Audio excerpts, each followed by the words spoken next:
കർത്താവിൽ പ്രിയരെ, യേശുക്രിസ്തുവിൻ്റെ അതിപരിശുദ്ധ നാമം വാഴ്ത്തപ്പെടുമാറാകട്ടെ. വീണ്ടും ഒരു നോമ്പിൻ്റെ കാലഘട്ടത്തിലൂടെ സഞ്ചരിക്കുവാൻ സഹായിച്ച ദൈവത്തിന് സ്തോത്രം. നോയമ്പ് സ്വയം തിരിച്ചറിയുന്നതാണ്, അഥവാ നമ്മിലേക്ക് നോക്കുന്നതാണ്. Look inwardly. നമ്മുടെ യഥാർത്ഥ അവസ്ഥയെ കണ്ടെത്തുകയും കഴിഞ്ഞകാല ജീവിതത്തിൽ വന്നുപോയ വീഴ്ചകളും കുറവുകളും പാപങ്ങളും ഏറ്റുപറഞ്ഞ് അനുദപിക്കുവാനും ഇടയാകണം. അനുതാപത്തിൻ്റെ അടയാളങ്ങളല്ല വേണ്ടത്. യോവേൽ പ്രവാചകൻ പറഞ്ഞു, വസ്ത്രങ്ങളെയല്ല ഹൃദയങ്ങളെ തന്നെ കീറി നിങ്ങളുടെ ദൈവമായ യഹോവയുടെ അടുക്കലേക്ക് തിരുവീൻ. വസ്ത്രങ്ങളെ കീറുന്നത് അനുതാപത്തിൻ്റെ അടയാളമാണ്. ചാരം പൂശുന്നതും പരിക്കൻ വസ്ത്രം ധരിക്കുന്നതും അനുതാപത്തിൻ്റെ അടയാളമാണ്. ദാവീദ് രേഖപ്പെടുത്തുന്നു, ഹനനയാഗം നീ ഇച്ഛിക്കുന്നില്ല, അല്ലെങ്കിൽ ഞാൻ അർപ്പിക്കുമായിരുന്നു. ദൈവത്തിൻ്റെ ഹനനയാഗങ്ങൾ തകർന്നിരിക്കുന്ന മനസ്സ്, തകർന്നും നുറുങ്ങിയുമിരിക്കുന്ന ഹൃദയത്തെ ദൈവമേ നീ നിരസിക്കുകയില്ല. ഹൃദയം നുറുങ്ങുന്ന അനുഭവമാണ് ഈ നോമ്പിൻ്റെ കാലഘട്ടത്തിൽ ഉണ്ടാവേണ്ടത്. പ്രിയരെ, നോമ്പൊരു തീർത്ഥാടനമാണ്. It is a pilgrimage. കാൽവറിയിലേക്കും ഉത്ഥാനത്തിലേക്കുമുള്ള തീർത്ഥാടനം. അത് സാധ്യമാകണമെങ്കിൽ വ്യക്തികൾ രൂപാന്തരപ്പെടണം. വ്യക്തികൾ രൂപാന്തരപ്പെടുമ്പോൾ സമൂഹം രൂപാന്തരപ്പെടും. രൂപാന്തരപ്പെട്ട വ്യക്തികൾ സാമൂഹിക പ്രതിബദ്ധതയുള്ളവരായിത്തീരും. ഇന്ന് നമ്മുടെ ധ്യാനത്തിനായി തിരഞ്ഞെടുത്തിരിക്കുന്ന വേദഭാഗം നെഹമ്യാ പ്രവാചകന്റെ പുസ്തകം 1-ാം അധ്യായം 4 മുതൽ 7 വരെയുള്ള വാക്യങ്ങളാണ്. ദൈവജനം പ്രവാസത്തിലാണ്.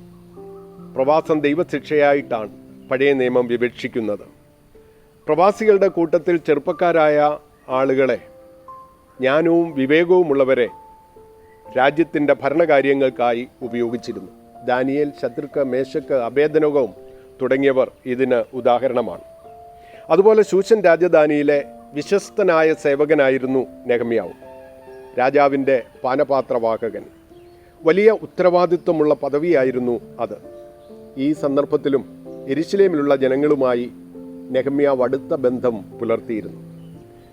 നെഹമ്യാവിൻ്റെ സഹോദരന്മാരിൽ ഒരുവനായ ഹനാനിയും ചില യഹൂദ പുരുഷന്മാരും നെഹമ്യാവിൻ്റെ അടുക്കൽ വന്നു. നെഹമ്യാവ് അവരോട് പ്രവാസത്തിൽ നിന്ന് ഒഴിഞ്ഞുപോയവരെക്കുറിച്ചും യെരുശലേമിനെക്കുറിച്ചും ചോദിച്ചു. അവരുടെ മറുപടി നെഹമ്യാവിനെ വേദനിപ്പിച്ചു. പ്രവാസത്തിൽ പോകാതെ യെരുശലേമിൽ പാർക്കുന്നവർ മഹാകഷ്ടത്തിലും അപമാനത്തിലും ഇരിക്കുന്നു. യെരുശലേമിൻ്റെ മതിൽ ഇടിഞ്ഞും വാതിലുകൾ തീവച്ച് ചുട്ടും കിടക്കുന്നു. ഈ വർത്തമാനം കേട്ടപ്പോൾ നെഹമ്യാവ് ഇരുന്ന് കരഞ്ഞു.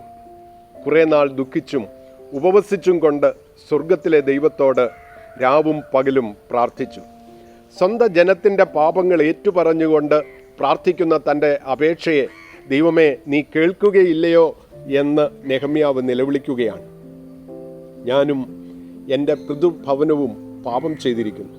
ഞങ്ങൾ നിന്നോട് ഏറ്റവും വഷളായി പ്രവർത്തിച്ചിരിക്കുന്നു. നിന്റെ കൽപ്പനകളും വിധികളും ചട്ടങ്ങളും ഞങ്ങൾ പാലിച്ചിട്ടില്ല. പ്രിയരെ, ഈ തിരിച്ചറിവാണ് നോമ്പിൽ ഉണ്ടാകേണ്ടത്. ഞാനും എൻ്റെ പിതൃഭവനവും പാപം ചെയ്തിരിക്കുന്നു. ഞങ്ങൾ നിന്നോട് ഏറ്റവും വഷളായി പ്രവർത്തിച്ചിരിക്കുന്നു. നിന്റെ വിധികളും കൽപ്പനകളും ചട്ടങ്ങളും ഞങ്ങൾ ലംഘിച്ചിരിക്കുന്നു. നെഹമ്യാവ് സ്വന്തം ജനത്തിൻ്റെ ദുസ്ഥിതിയെ ഓർത്ത് ദൈവസന്നദ്ധിയിൽ വിലപിച്ചതുപോലെ സമൂഹത്തിനു വേണ്ടി ദൈവസന്നദ്ധിയിൽ കരയുവാൻ നമുക്ക് കഴിയണം. പ്രിയരെ, സമൂഹത്തെ രുചിപ്പിക്കുന്ന ഉപ്പായും സമൂഹത്തിന് പ്രകാശം ചൊരിയുന്ന വെളിച്ചങ്ങളായും തീരുവാൻ ദൈവസന്നദ്ധിയിൽ ഒരു പ്രാവശ്യം കൂടെ നമുക്ക് സമർപ്പിക്കാം. നമുക്ക് പ്രാർത്ഥിക്കാം. സ്നേഹവാനായ ദൈവമേ, സ്വർഗീയ പിതാവേ, മനോഹരമായ ഈ പ്രഭാതത്തിനായി ഞങ്ങൾ നിന്നെ സ്തുതിക്കുന്നു, ഞങ്ങൾ നിന്നെ വാഴ്ത്തുന്നു. ഒരു നോമ്പിൻ്റെ കാലഘട്ടം കൂടെ നീ ഞങ്ങൾക്ക് തന്നുവല്ലോ. ഞങ്ങളുടെ പാപങ്ങളെ കണ്ടുണരുന്നതിന്, നിന്റെ സന്നദ്ധിയിൽ ഏറ്റുപറഞ്ഞ് ഉപേക്ഷിക്കുന്നതിന്, തകർന്നു പോകുന്ന ഞങ്ങളുടെ സമൂഹത്തിനു വേണ്ടി ഇടിവിൽ നിൽക്കുന്നതിന്, പ്രാർത്ഥിക്കുന്നതിന് നീ സഹായിക്കണമേ. ഞങ്ങളുടെ യുവജനങ്ങളെ, ഞങ്ങളുടെ കുഞ്ഞുങ്ങളെ നിന്റെ കരങ്ങളിൽ സമർപ്പിക്കുന്നു. അവർക്ക് വേണ്ടി കരയുവാൻ, ദേശത്തിനു വേണ്ടി പ്രാർത്ഥിക്കുവാൻ കർത്താവെ നീ ഞങ്ങൾക്കെല്ലാവർക്കും ഇടയാകണം. ഈ പ്രഭാതത്തിൽ നിന്റെ കൃപ അനുഭവിപ്പാൻ ഞങ്ങളെ സഹായിക്കണമേ. ഈ പകൽ മുഴുവനും നിന്റെ കൃപ കൂടെ ഇരിക്കണമേ. അവിടുന്ന് മാനവും മഹത്വവും എടുക്കണം. യേശു രക്ഷിതാവിൻ്റെ വിലയേറിയ നാമത്തിൽ പ്രാർത്ഥന കേൾക്കണമേ. ആമേൻ.